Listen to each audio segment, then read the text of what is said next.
Right, the next things that I'm going to talk about regarding group influences on behavior will have to do with de-individuation and social roles. Now this term de-individuation, right, you can use D, you're undoing something. Individuation, you are undoing your individuality essentially. With de-individuation, you kind of get lost in a crowd. This is when you are in a group and you lose track of your individual identity in some way. You start to behave as the group instead of as an individual person. So this is loss of individual identity and personal responsibility that can occur when the individual is part of a group experience. So you get a lot of people together. Sometimes they will do things that they would never do as an individual. The book uses the example of riots, also Mardi Gras. Hey, we're in southern Louisiana, we know about Mardi Gras, but think of your friends, think of yourself, perhaps, especially if you've been to the rowdier, like New Orleans Mardi Gras, where you might have done things that you normally wouldn't do because, the crowd, the group is doing things. You start to act as the crowd. With like riots, we have recent examples of current events of riots or insurrection at the Capitol. And no, I'm not making any political statements, just that is an example of a large group of people doing things that I would suspect many of them would not do if it was just them by themselves at the Capitol that day. You can get whipped up into a frenzy because of the excitement of the situation, but also you're in a group. You are more anonymous. It's easier to hide within a group, to reduce your personal responsibility. I like to use an example that some of you may be familiar with, perhaps from your previous English classes. If you've ever had to read the book To Kill a Mockingbird, perhaps you read that book, maybe you've seen the movie, or maybe you saw the movie after reading the book with your class. There's a classic scene in the movie with Gregory Peck, classic movie. I believe it's in black and white, so some people may avoid it because they don't watch black and white movies, but it's a classic. And there is this one scene where the main character, Atticus Finch, he is sort of doing an overnight vigil to protect someone who's being held who has been accused of sexual assault, and it's a black man who's accused of sexual assault of a white woman, and the trial is still going on. This person has not been convicted, and of course the main character believes that he didn't actually do it. And then a crowd comes up. Essentially a mob comes up. They want justice.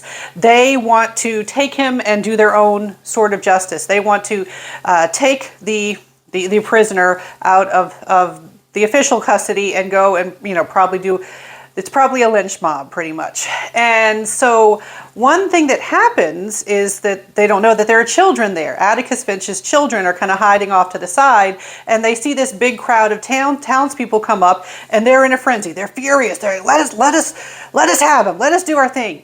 And this little girl, she comes out, Atticus's daughter, Scout, comes out, and she sees one of the people in the crowd. She recognizes him. This is someone who lives in the town, someone who doesn't do, lynch mob sort of stuff on a regular basis. He's a nice guy. He's one of their neighbors. And so she sees him and she says, well, hey, Mr. Cunningham. And it's this moment of, wait, what? She just re-individuated him by using his name, by singling him out as an individual. He's no longer part of this group. He is now an individual with a name and being reminded, hey, I'm a member of this community. I'm a nice man who's nice to children and things. And so she starts talking to him and asking him how his son's doing and stuff. And he's like, oh, hey, and you can tell he's sort of brought out of it. He is reminded that he is an individual outside of this group unit that he became a part of. And once she does that, didn't mean to make that noise, but once she does that, the rest of the group kind of calms down. She re-individuated him essentially. All right, so I just always like that scene. If that scene is available on YouTube anywhere, I'm going to try to link to it. But I know recently I tried checking and I couldn't find it. Maybe, you know, copyright issues. I'll try to see if I can find that scene. All right, so de-individuation can happen when we are in groups. Sometimes we do things because we are in a large group and we forget ourselves. Now, another related idea is the idea of social roles. We have roles we have to play in particular situations. And I'm going to turn the page on my book here. It's underneath my tripod.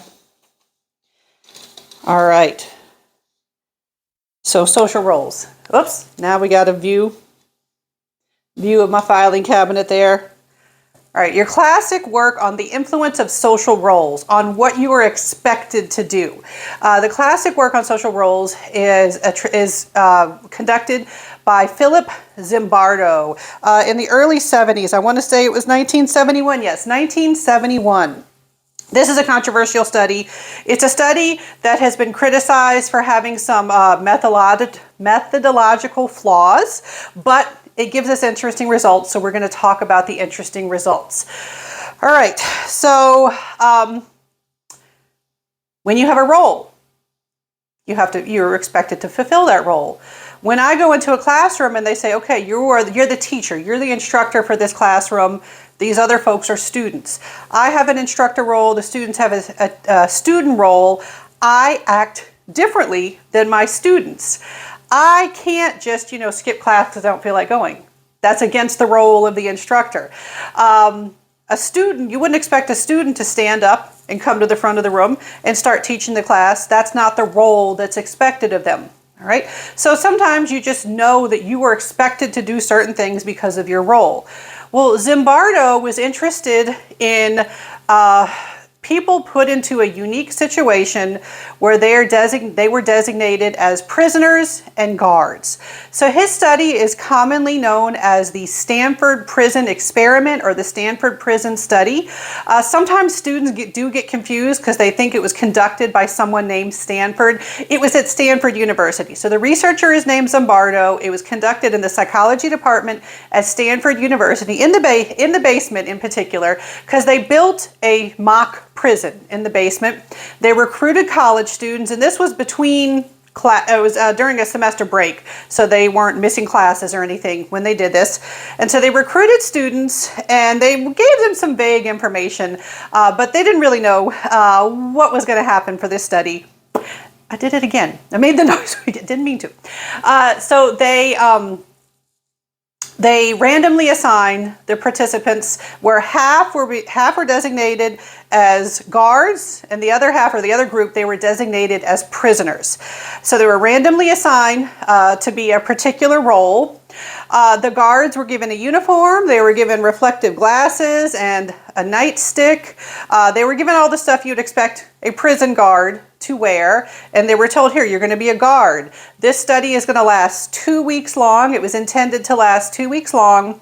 They were told this is going to be your job for the next 2 weeks, and they were given a shift schedule where they would have to show up for their job, their role as a prison guard.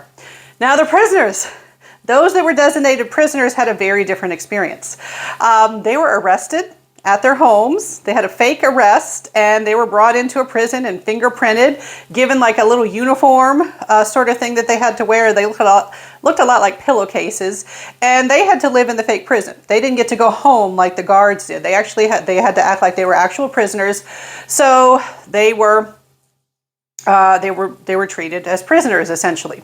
Now, one important thing is, the way the study was originally described, the prisoners and the prison guards were not given explicit instructions for how they were to behave. The idea was to just give them roles and see how they adapted to their roles. How much did they dive into the artificial scenario? And the researcher Zimbardo was kind of like the prison warden. He acted as the prison warden in charge of the prison. And what happened? The participants dove into their roles, essentially. That's how it was described. The guards, some of them got really into being guards. They were sadistic. They were cruel to the prisoners. The prisoners acted weak and passive. They acted like they were being, stressed or perhaps even traumatized by their prison experience. At least one of them had to leave because they were so upset by the experience. And so the shocker from the study was how well the participants completely adapted those roles. They just dove right in, and that became their identity. They took on this new identity as prisoner or prison guard. Now, the study ended early. It actually ended after 5 days.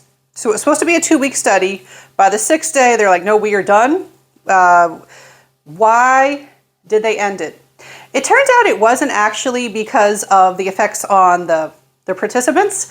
It wasn't because of the cruelty that the guards were displaying. One interesting thing that happened is Zimbardo himself forgot that he was a researcher. He started to think of himself as a prison warden. And in fact, one night he heard that there was going to be a breakout, and he's like, I'm going to stop this breakout. And so he was like camping out overnight, being like, I'm going to stop him from a breakout. And another researcher came to say, hey, I heard you guys made a fake prison down here. Can I see?